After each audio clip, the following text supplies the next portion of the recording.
Hello and welcome once again to Perspectives. The mother of all crises, energy. Future wars will be fought for energy. Elections were held for energy. Slogans were energy. Electioneering, promises, energy. Energy seems to be the mother of all needs and the mother of all crises. Pakistan has been suffering from lack of energy resources, lack of energy, lack of electricity, lack of gas. And that has been a sticking point for 5 years. But suddenly, after election, all of Pakistan started suffering from severe load shedding. To the extent that if you read Twitter or Facebook, provinces are accusing each other.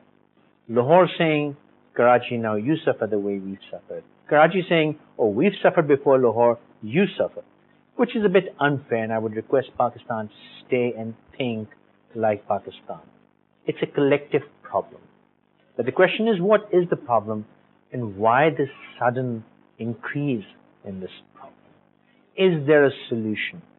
The politicians, the political parties were promised immediate solution to this problem. Why can't they solve this today? Why do the governments need to come into place? We will talk about that and also try to understand what is causing this problem. With me in Karachi, we have Mr. Engineer Jabbar, who is a businessman, also former Vice President of Federation of Pakistan Chambers of Commerce and Industry. Thank you very much for being here. In Islamabad, joining us is Mr. Sohail Wajahat, who has been associated with the oil industry and is also a caretaker minister. Mr. Sohail, thank you very much for joining us. And shortly, in a few minutes, Mr. Salman Shah, who is an economist and has also been a caretaker minister, will be joining us shortly in a few minutes. Sohail, I'd like to start with you. What has caused a sudden increase in load shedding? And if the problem is solvable in a hurry by the incoming government, as PMLN has promised, why can't we solve the problem today? Is there a solution or not? Please, Sohail, go ahead. There is a solution. The good news is that in our 6 weeks of tenure, we have created 100 MMCFD more gas into the main pipeline, which is a good news for the country, and $1 billion is the import substitute of import. And the main thing is that Ministry of Ministry of Petroleum and Natural Resources has the job to provide gas and oil.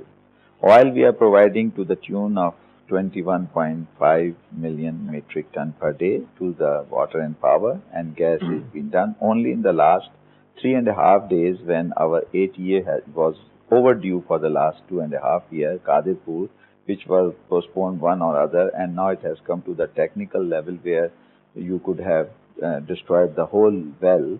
We have decided to go on annual turnaround, and that's how. But we completed 8 days turnaround in 3.5 days. So you have seen little bit gas shortage in these 3.5 days.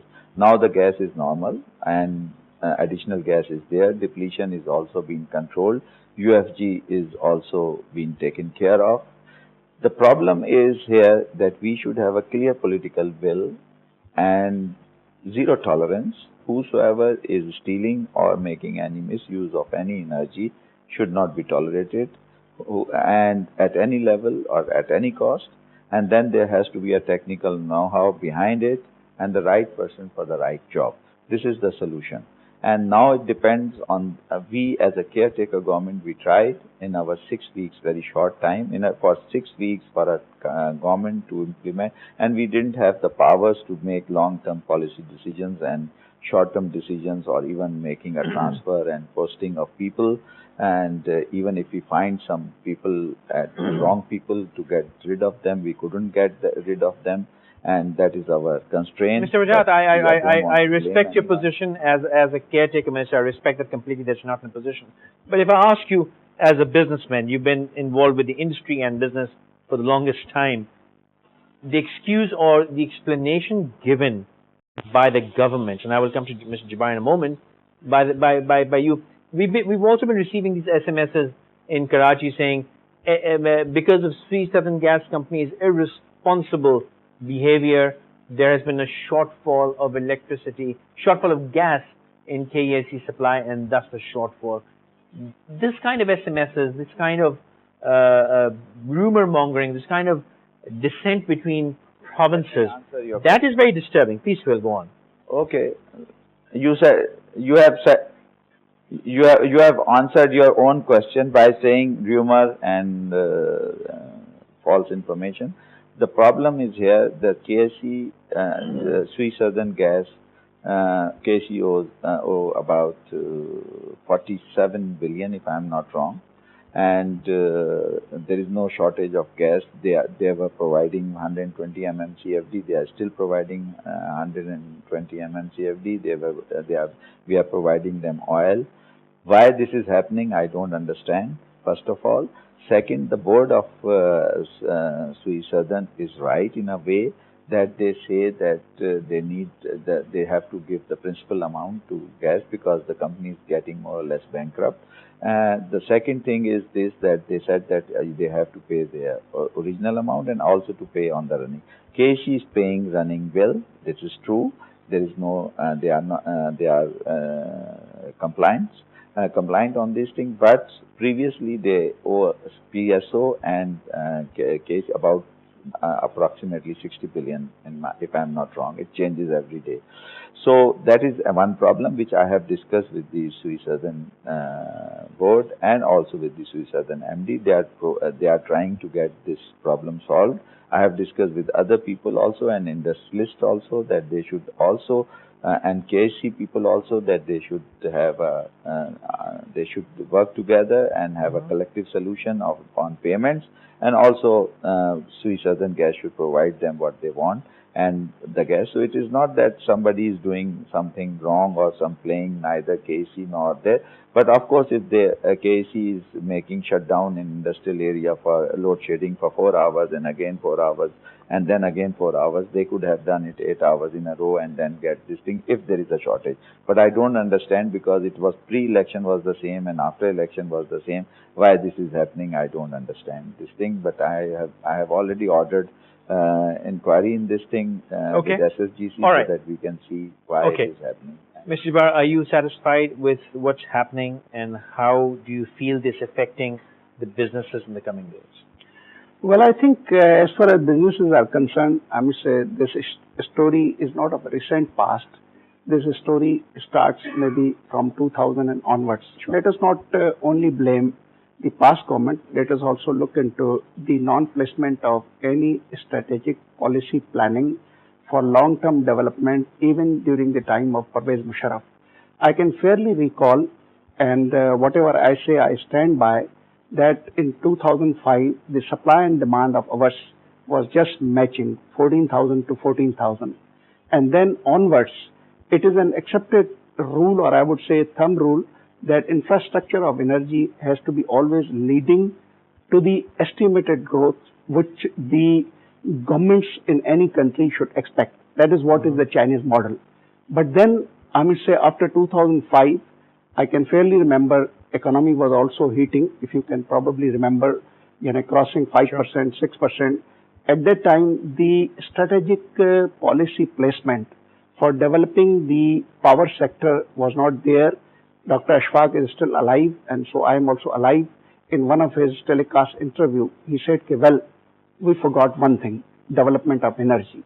So let me put a very straight question. If the people, they just select or elect governments expecting that they will be doing something in their well-being. A common man's well-being is that the economy is growing.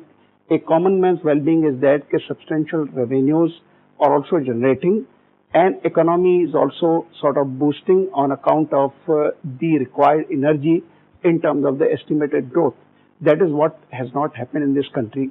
Now let me come back to, Sohail. He is also our friend. There is a lot of contradiction between what he is making a statement and the statement by the Minister of Water and Power. The Minister of Water and Power says that 42 billion rupees have been promised by the Prime Minister. This is what you can see, read and hear everywhere what the Minister is talking. And those 42 billion rupees approved, sanctioned by the Prime Minister should be made available to tackle the problem of this shortage of the power. Now he also says that 22.5 billion should be released during the May. Now we are closing, you see, and he says that this money is not being released because finance is blocking this money because in the budgetary measures, the finance does not have any extra allocations on the side of tariff differential, which is a fact. So they are very much right. Now let me come back. His story is right or the story by the Minister of Water and Power is right. If the story is that money is not being pumped in to settle certain payments, like he rightly said, he did not use the word circular date, but then the circular date does exist. Somebody has to get the money to pay someone to bring the oil, somebody has to pay the money so that, this whole chain. But then the second, thing about Karachi electric supply, I think it's a very simple thing. In 2005, when it was privatized, for 7 years, there was a capping for non-disturbance of the tariff. I was the intervener, but then the government at that time just granted a extra legal favor to uncap the tariffs. So Karachi electric supply then was transferred to this present, Abraj group. Again, I would use the word with abundant caution, not legally tenable transfer was there. But then, since then, this story starts. The Sui Southern Gas today is becoming bankrupt because it is not getting money, which is accumulated as outstanding since 2007 and early 2008. What the minister, of course, Sohail is our friend, so minister is a better friend, chief pattern. Why the minister at that time did not intervene? Why the KSE was blessed with Okay. Before Mr. Wajahat answers, I'll give it to Mr. Salman Shah and Lahore. Salman, thank you very much for joining us. I would not add to the questions, but I would just pose the very same question to you. Why we are suffering like this? And unfortunately, a non-technical question also. This is also being spun in a way that it's a difference between provinces. The incoming government will penalize Karachi or Sindh and shift more power to Punjab, and this seems like a preamble of that. Just as recently as this afternoon, I was shocked that my wife was telling me that she just received an SMS saying that 650 megawatts have been shifted to Punjab in preparation for the new government, and that's why Karachi is suffering, which is very disturbing because I don't think any of that is happening. So please shed light on the technical and the financial aspect, also the political and moral aspect of this dilemma.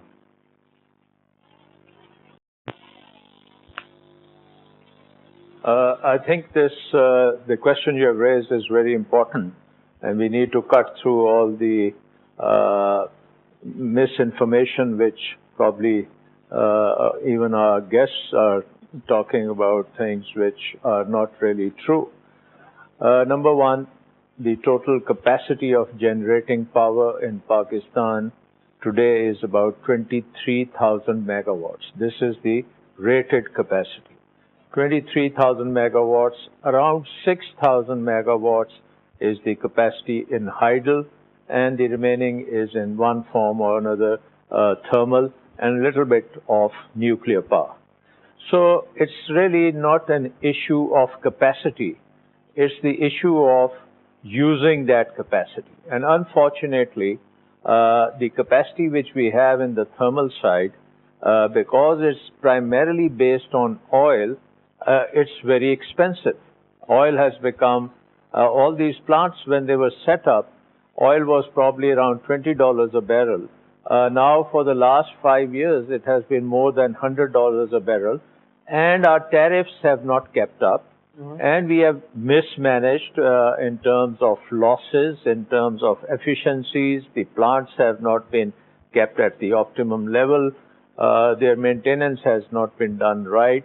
And so all of these factors are contributing to a situation where the country really cannot afford this kind of losses in power and the basic cost of furnace oil or oil-based energy.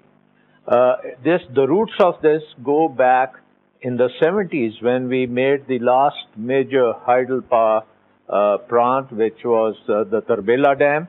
And after that, we were supposed to go with Kalabagh Dam, and subsequently, we had about 50 to 60,000 megawatts of potential hydel capacity, which we should have continued to exploit. Unfortunately, this became a very politically hot issue, and of course, the provinces were drawn into it, and Kalabagh Dam, even the last government, when they came in, they said they have buried Kalabagh Dam. Now, if they had not buried Kalabagh Dam, today you would have had 3,600 megawatts of power at 1 rupee 50 paisas per unit.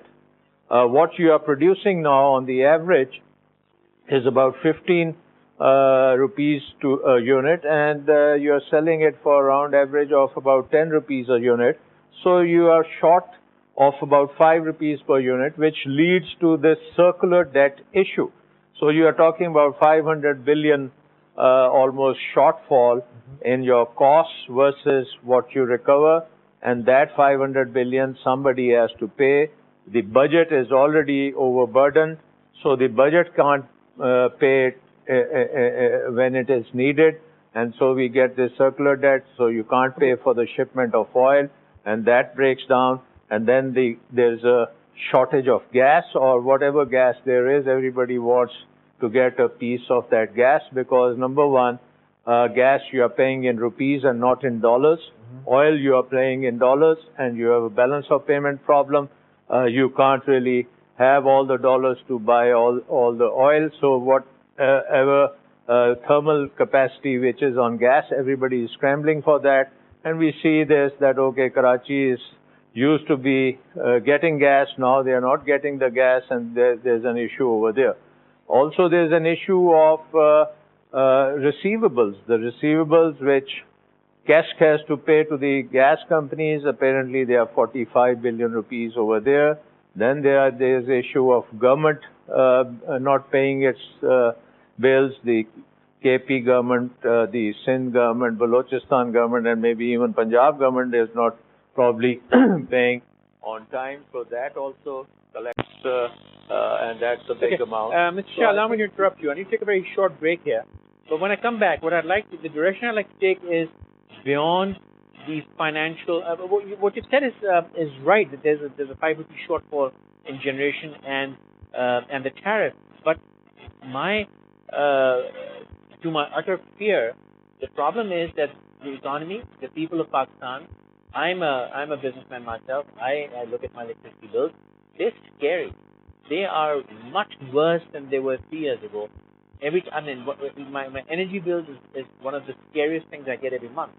If you talk about really compensating for that difference in tariff, I don't think we could survive in this country with electricity costs. So my question to all of you when we come back after the break is, how will this, what sort of magic will solve this problem that A, we will have electricity and gas, when I say gas, I am referring to CNG as well, and at the same time keep it affordable because we do not have economic strength. Let's talk about it for short term.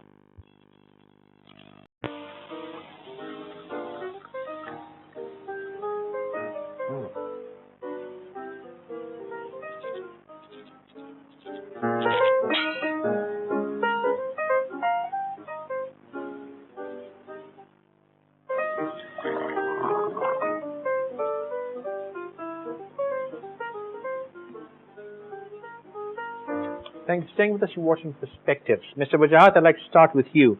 First of all, the things you've said, Mr. Jabbar has sort of not agreed with them. Mr. Shah also feels there's more going on. But I'd like you to answer that, but I'd like you to also, please, then I would like the discussion to go in a different direction, which is, in the coming days, what to expect. Will electricity be available, but at a price which, unfortunately, I don't think even middle or upper middle class Pakistanis can any longer afford? Please. Let me give you the facts of life. All right. First of all, there is no contradiction between my statement and the Minister of Power. He said 100% correct that 42.5 billion and 22.5 billion, which was not released. Yes, till today it was only 14.2, as I know, is being released. And First of all, there is no contradiction in my statement and Minister of Power statement. Second thing is this disbursement of these funds didn't disturb the oil supply and the gas supply. This is another thing. I myself said that Sri Southern Gas is going to be bankrupt, which is also been said with my friend Jabbar. Of course, there is a problem of payment. KC has to pay and government has to pay them. I don't know who has to pay what, but exactly somebody has to reconcile this thing, and that is the job of the Finance Ministry and the Ministry of those who are coordinating this thing. Second thing is so there is no contradiction between water and power and petroleum. So we are talking the same language, and I think my friend is talking the same language, that KC should give pay their bills, and SSG should give, Sri Southern should give them gas, which they are giving 120 MMCFD. Their board of directors are quite right that they are saying if they are not going to pay, we will be bankrupt. So we cannot supply more gas than what they can pay. So whatever they are paying, they are getting the gas. Now the second point, which my friend Salman Shah said, that 23,000 is the capacity. No, it is now wrong. It is deteriorated to maximum 16,000. 6,000, which is idle, is only for 1 month. Average is 3,500 idle if you look at the whole year, because you can't have a water supply on the same rate throughout the year. It depends on the irrigation. Water is only for irrigation and food security, not for energy. So that is the problem here. So we get only 3,000. Even at the peak, we get only 6,500, which is only for the 15 days actually, if the rain is according to forecast on in the north.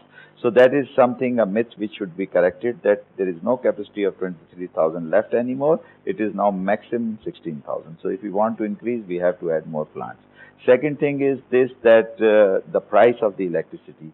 I am talking on the behalf of Ministry of Water and Power. I am not supposed to talk, but I can, because I know it, I can tell you that the price which we are generating is not only 16, it's sometimes 18, because it depends on the energy mix.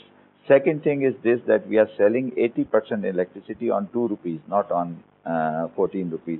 So there is a huge difference between price, tariff and this thing. Average tariff is about 15 to 16 rupees generation cost, but the tariff which we get is only 10 to 12 rupees maximum. So there is still difference between collection, because the Minister of Water and Power. So Mr. Wajahat, allow me to interrupt you. Are you saying that this difference has to be transferred to the people of Pakistan, and will they have to bear this burden in the coming days?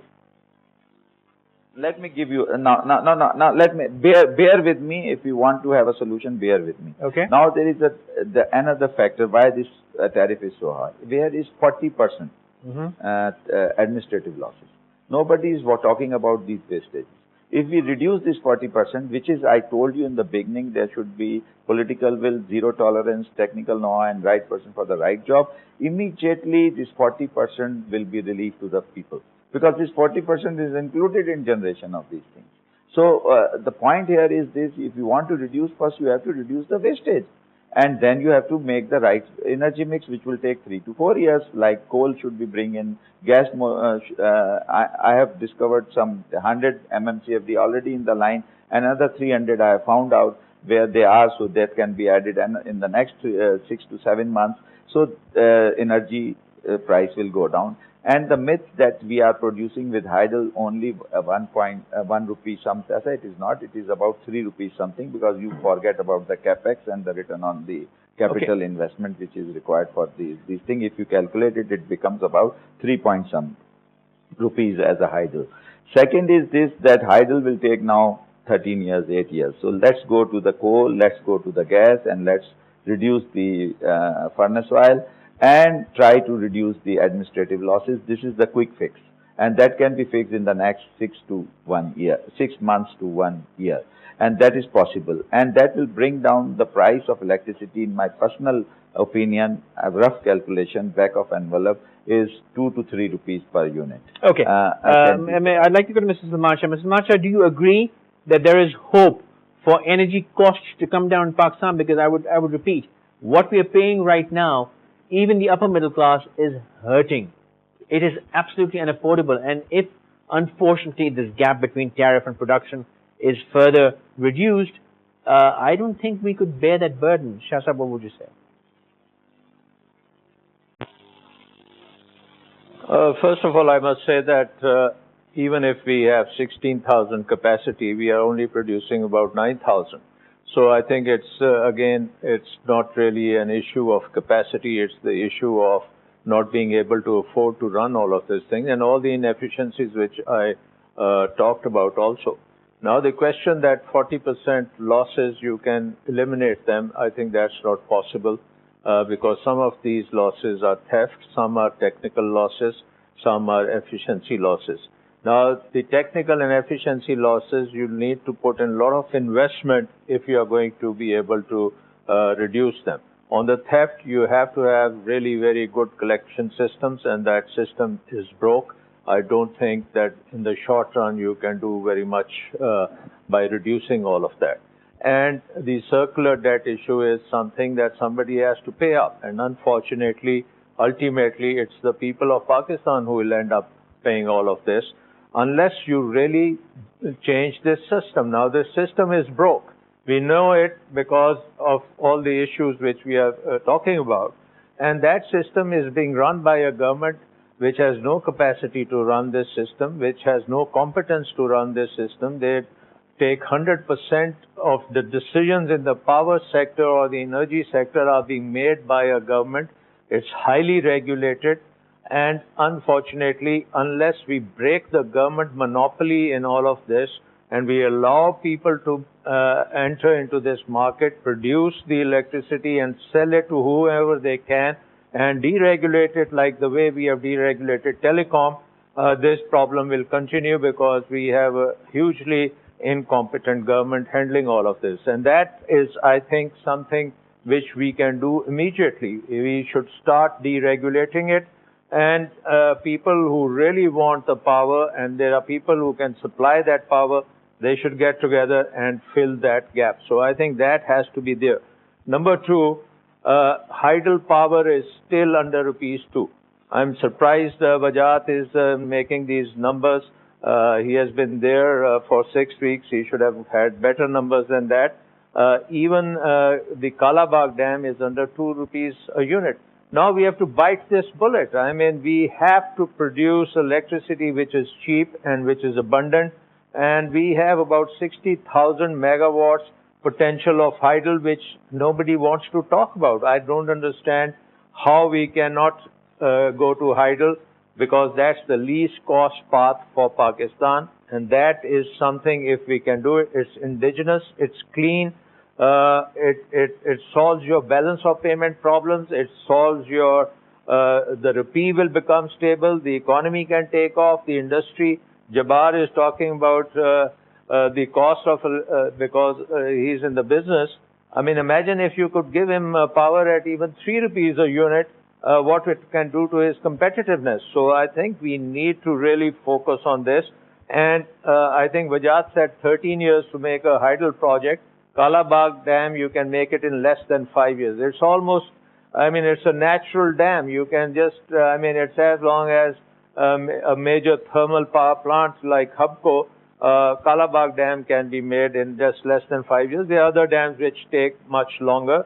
And I think the path to our energy independence is really in hydel, because that's the cheapest. And after that, I think it's the gas. The gas is cheap because we have priced it so cheap. And in the world, the price of gas has come down, but we don't have that kind of a gas to fulfill our full requirements. All right. Okay. Jabbar sir, what's your view? How do you feel about the situation, about the price, which in the short term, I don't think there's a...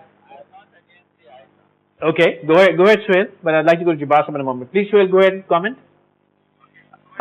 I am not, I want to give you a very clear picture that I am not against the hydel, but I am saying it is a 5 to 6 years minimum. And if you put the turbine on it, the Kalabagh Dam is a natural dam, because it's a reservoir is a natural. But to put the power side on it, it will take another 3 years after the dam is being constructed. So it is about 5 to 8 years minimum if we go on a very fast track, Kala. I'm not against hydro and hydel. It is the cheapest solution for this country, and I don't know why it has not been done since 2000. Because I am talking of hydel and hydro, and I am giving presentation to everybody since 1999 on hydro. It has been 13 years, nobody has taken care of it. Now all of a sudden everybody is jumping on this thing, which I don't understand. The first presentation I gave on Kalabagh Dam was 1999 and 2000. So I know this thing, what is the, but we have lost time. So now it is, the problem is to quick fix. What I am talking at the moment is quick fix, not at the long term is Kalabagh Dam and other dams. I am not against it. I am actually always convincing, always actually propagating about making I'm trying to convince people to make this. Right. Idle is But you feel it will not happen tomorrow, and it will take time. Mr. Jabbar, what's your comment?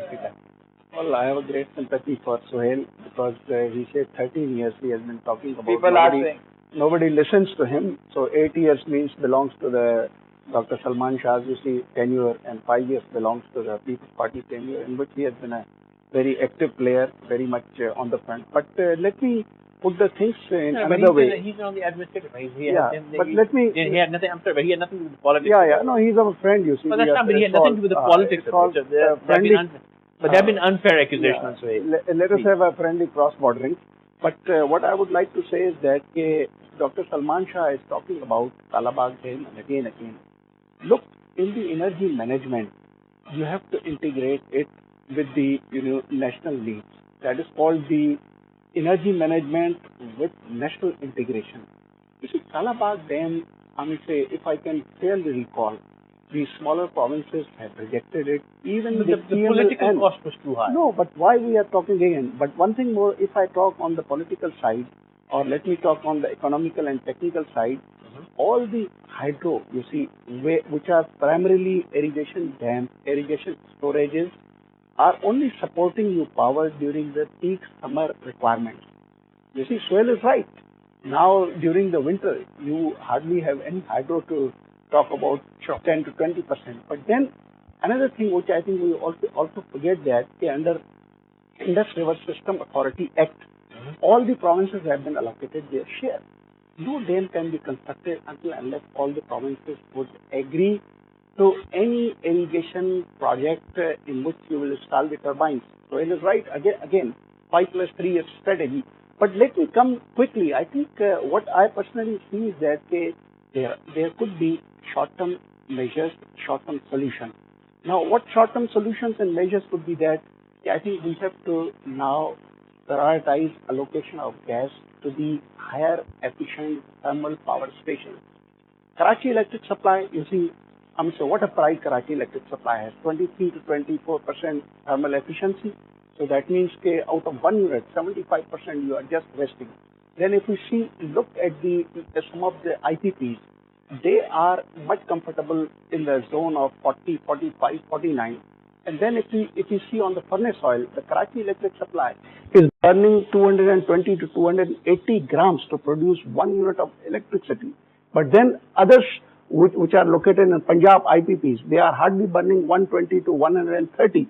But then again, if we come on the gas, Karachi Electric Supply Corporation is burning more than 12 CFT, and Sohail knows very well. The others are, you see, in the Indian standards or Bangladeshi standard, it is hardly 6 to 7 CFT. So I think it is the time that we must cut and prioritize the allocation and shift the present needs of less efficient plants to the higher efficient plants. What is going to happen is that with less, consumption of the gas, you are producing more. And similarly on the furnace oil also. Now, for example, he was a chairman of the PSO. I fairly recall it came in the newspaper that there is a 8% water content in the imported furnace oil. That again causes 10 to 15% losses. For example, if we have a good monitoring and surveillance, if we can maintain 0.5% of the moisture level, probably 10 to 15% your power generation goes up. So again, so like Sohail said, like both gentlemen, it's inefficiencies and carelessnesses. Exactly. I am also from Sindh, you see. I mean, say as good Sindhi as Sohail should be. For the last 5 years, we have in Kunar Pasati 300 MMCFD gas available only to be cleaned, only to be made quality gas to go in the, in Kandanwari we have a gas. We have a gas of about 375 mmCFD available for the last 5 years, only waiting for the cleansing process, what is called to be quality. Okay. But why ministry did not do anything? Why? Because ministry was interested only in imports. Imports are attractive for a businessman, for a politician, and for everybody. Sohail, your comments, and I'd like to go to Shah Sahab. Sohail Sahab, your comments. Yes, sir. My point here is this, that my friend is right. That's why I'm making this statement that the gas is available. I have said this thing in the beginning of my statement. Gas is available, which can be made available in 6 months. And this is possible. That's why I said this 400 mmCFD can be made available. I know where it is. And my friend Jabbar is right. I'm as loyal to the country, Pakistani, as anyone else. But to my friend Salman Shah, 40% is only administrative losses. There is no technical and other losses. They are on top of it. In your billing, 7% technical losses is included, 1% is that is included. And the other losses are separate. I can give you one example. The collection of ABDA is 53 per month billion, and only oil consumption is 90 billion. So you can imagine what is the losses is. This is total administrative losses. It is not, and my friend Jabbar is 100% right that we should allocate to the most efficient. But how can we do it all of a sudden? If I cut the supply to KEC today and give it to the most efficient plant, which is in Punjab at the moment, 4 sisters, then what will happen to Karachi? And then, so you have to have a understanding of management and governance. It can be done over a period of 6 to 7 months, but it can be done. And that's why I said political will, zero tolerance, technical know-how, and right person for the right job. This is the recipe of quick fix. And I hope that, and in 7 months, in 7 weeks, which is a very short period for energy, nobody can fix 7 weeks. But we have done a lot. Okay, and I'd like to go to Salman Shah. Shah Sahab, I'm going towards a closure. And what's really bothering me here is that based on what all of you have said, this has almost started sounding like it's a political turmoil, it's a political problem. It's neither political, it's not about misgovernance, it's not about mismanagement. It seems to be provincial dissent, it seems to be political mileage, political protection, the political cost of it. And is that why Pakistan is suffering so heavily? I think I will call it that it's political self-interest which is really working over here. With if Wajahat has these numbers of 40% losses, that's really a very shocking number, because it used to be in the range of 25 to 30%. If it has gone up to 40%, it's very, very shocking. And this is the political gravy which is being skimmed off from the energy sector, because it's a highly regulated sector, and the government owns it and the government runs it, and they are the ones who are actually making the money out of this. Whether they appoint the linemen, whether they appoint the chief executives, all of this is a system which is based on dishonesty, deception, corruption, misgovernance, and this is the system you need to change. I think everything else will fall into place once you really deregulate this system. And as I said, the telecom sector, we have been able to do it. Over here, we have not been able to do it. The other thing is that on the Heidel side, I think the political parties who were really against this Heidel project have been wiped out. I mean, you have seen them being wiped out in KP, and they had a big drubbing at the national level over here. And we have a 1991 water accord, according to which we can make all these dams, and every province rights are protected. I mean, to say that somehow the provinces are cheating each other and we can't make a system where everybody's a winner, I think it is something now we should put that aside and make everybody a winner. And this is, I mean, even if you take Wajahat's cost of 3 rupees versus the 15 to 20 rupees of oil, and I think the best combination for Pakistan is Heidel, when you have the peak. Shah, thank you very much. Unfortunately, I've run out of time. It's a topic which needs much more time. I would like to thank all of my guests. Just a closing note quickly, I would just like to say it's time we started thinking collectively as Pakistanis and not like any province. Proof is in the pudding. We can now see. We've thought individually, we've thought about our own areas as businessmen, as politicians, and we've heard ourselves collectively. We're in a collective soup. If we want to come out of it, we'll have to work together and help each other out of this situation. Thank you, all of you, for taking the time out. Until next time, good night.